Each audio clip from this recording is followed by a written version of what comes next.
I'm also part of marginalized groups that have been historically oppressed, and it's like, keep on raising awareness and like slaying. Like, Slay. we reach more equity soon. We actually have a equity commitment form. You can actually give up your spot at university for a member of the Tongva tribe.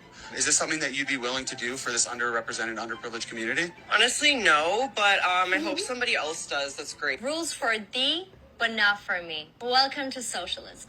O, diba? Ito yung sinasabi ko.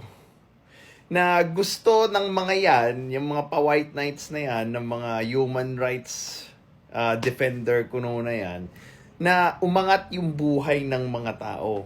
But, hindi sa kanila manggagaling yung solusyon, pero doon sa mga kapitalista, mga mayayaman, mga may-ari ng negosyo, mga upper class.